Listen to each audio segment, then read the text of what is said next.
All right, we're back with the assurance that you're still there with us.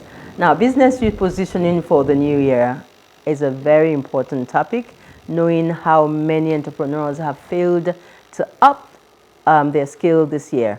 Now, business in year 2024 must be better for every single one of you out there. So to get there, we must be intentional and adequately prepared. And we say that all the time.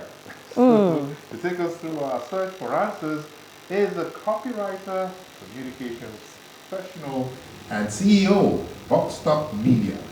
Our guest has a proven record of driving innovative media campaigns and elevating brand visibility.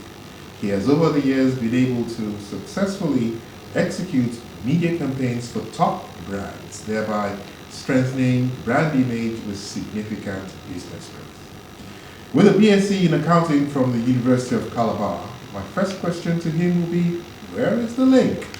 Bachelor's in accounting and your present place of interest, Viektor Udom. He's our next guest. Let's get cracking, Viektor.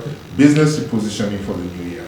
You're welcome. Thank you very much. And, perfect timing, Viektor. I can't wait to shoot my first question. That will be after you have answered John's question. Accounting. No problem. So, I mean, in life, you have to account for anything you do. So, I guess I had my 4 years of learning how to account. How to account for what you're doing now.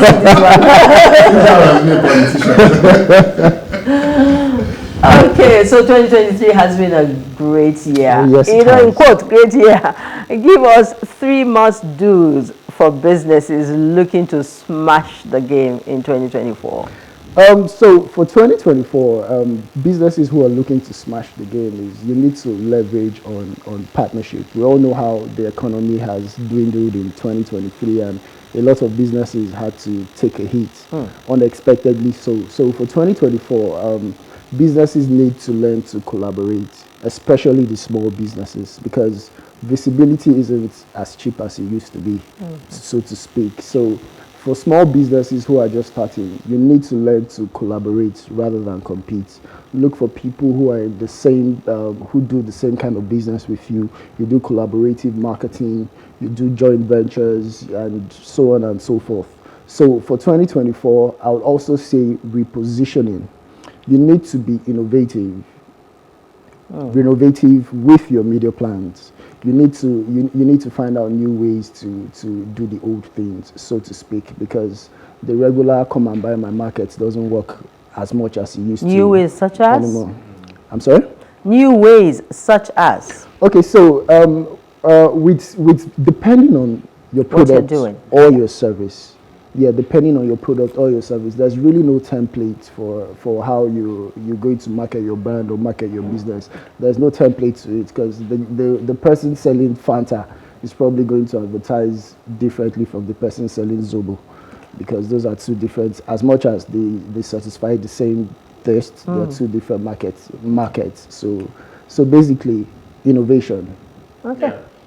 And, well, I don't know why I see dollar signs all over.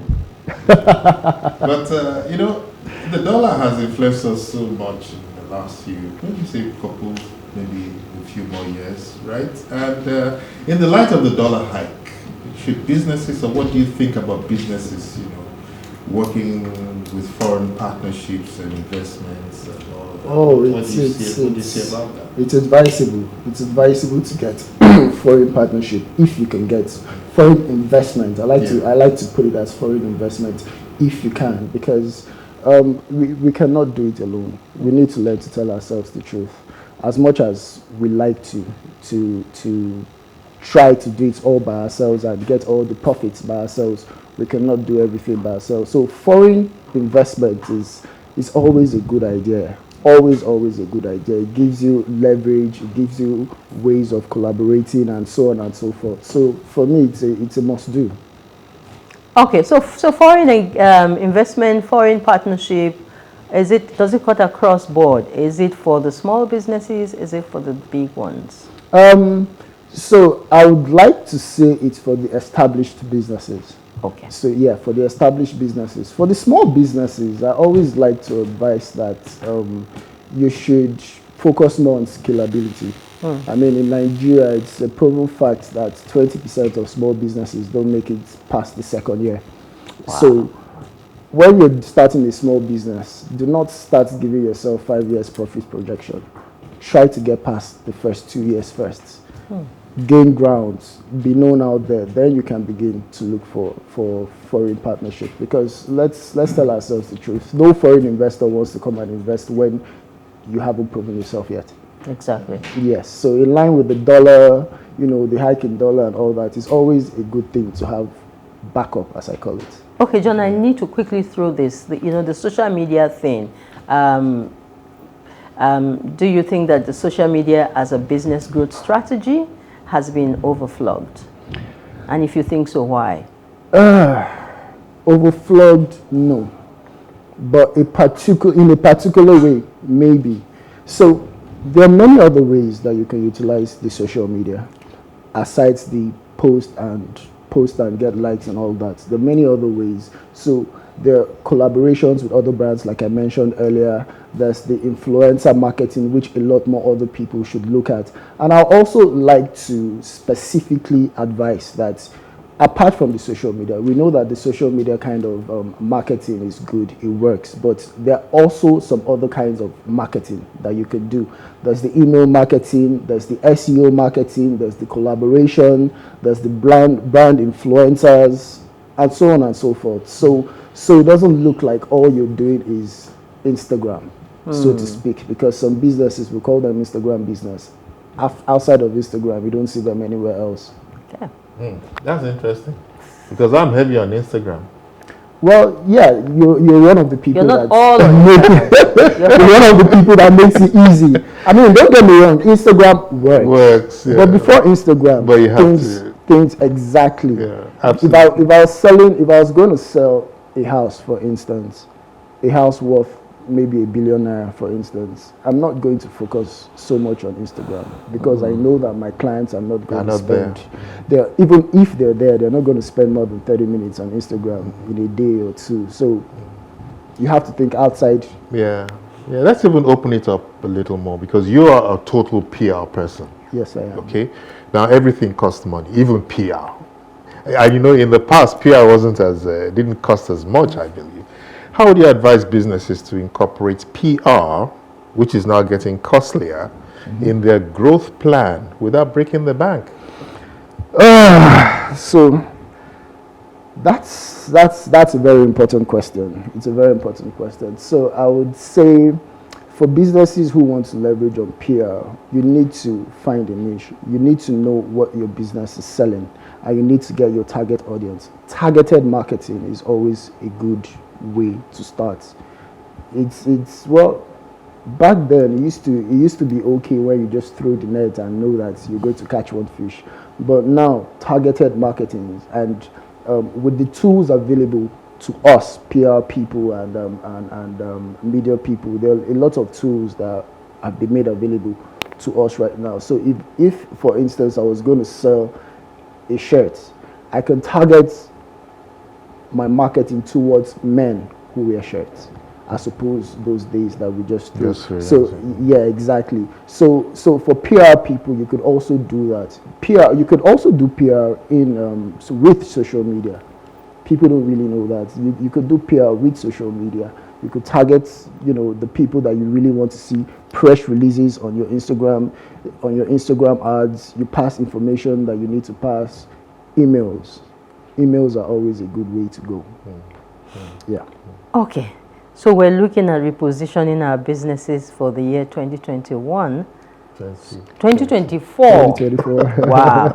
So we probably won't be making the mistakes that we made in 2023, when we get there. So is success a function of having multiple businesses or having one that works? They tell you multiple streams of businesses work. So success is a function of scalability and agility. What's that? What's that in English?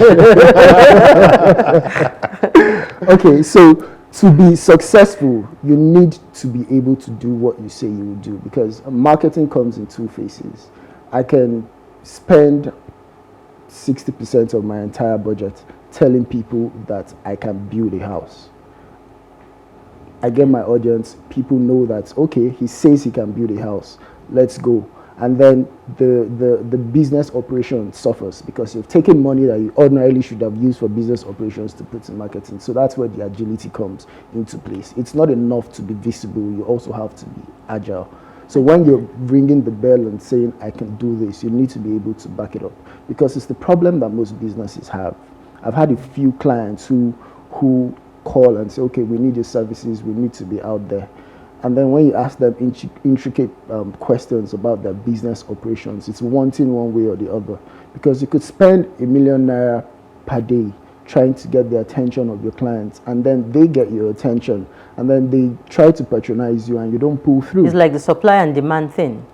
Exactly. You it's have like more demand than you have supply. Yeah, you could say supply and demand, but in this case, it's about what you say you can do versus what you actually can do. Because a lot of people say, "Oh, I want to be as visible as Julius Berger." Let's just name. I want to be as visible as Julius Berger. Julius Berger are visible because they can build Third Mainland Bridge. Can you build Third Mainland Bridge?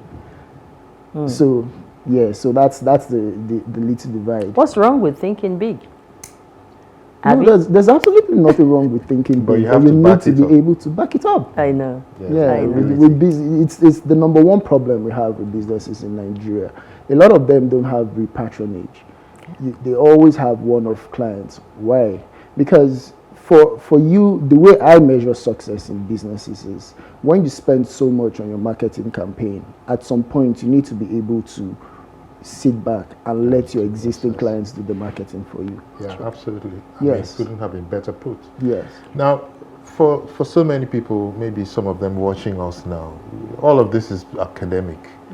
You know, we've done all of that. I tried, I've gone beyond. I haven't thought beyond the box. You know, you know. So to the business owner, right, who is about to quit, and also to the business owner thinking about starting a business in this environment, what would your advice be? Okay, so basically the same thing that we have been saying. What can you do? How well can you do it? How long do you want to do it for? You know, you need to have all these questions answered, and you also need good people around you. An island cannot do it all. I'm a great copywriter, if I say so myself. But I know that I also need a great art director. I also need a great cinematographer.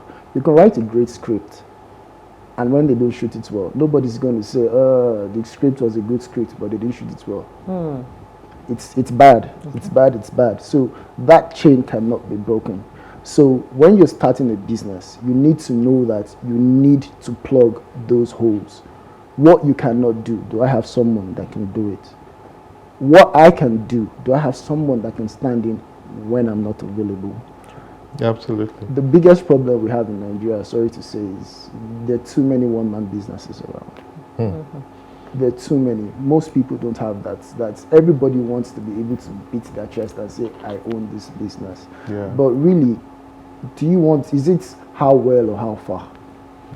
If I know that partnering with you, for instance, is going to give me $2 million worth of investment, but if I do it alone, I'll have to struggle for 2 more years to get that. Most people would rather take the other way just because they want to be able to go to their villages and brag that I have a business. Yeah. So a lot of businesses would do better as collaborations. A lot. Yeah. Okay. I was talking to a client yesterday who he makes clothes. He's really good with making suits. He has a friend who's good with making pants. This one has his own business, his own clients. This one has his own clients. And I sat there yesterday and told him, "Have you ever thought of coming it's together? None of my business. You do what you want to do, but it's something that we should learn to look out for." Interesting. Yeah. You know what, Viektor? Okay. Yes. I'll make you a proposal. Yes. Let's do this together. Absolutely. Absolutely. Yeah. You've already got the audience. The truth is that I worked most of my career as a copywriter, so it's really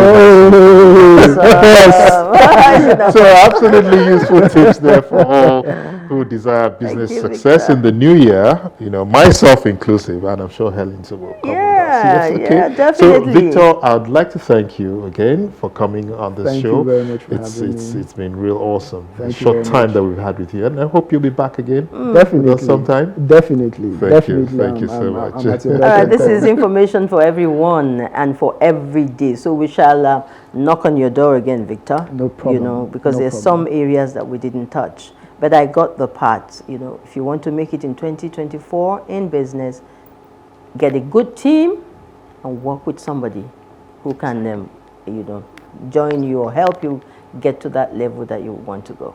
Yeah. All the best, Viektor. Thank you very much. Thank you for coming. Thank you for having me. All right. All right. We all have been seated for a long time. You know, it's been just on this seat since we started, and we believe that you've been sitting at home watching us. So it's time for us to do some stretching out and let the joints get some blood flowing into the right places. And the gym is the place to go right now, John. With Dolly Phillips.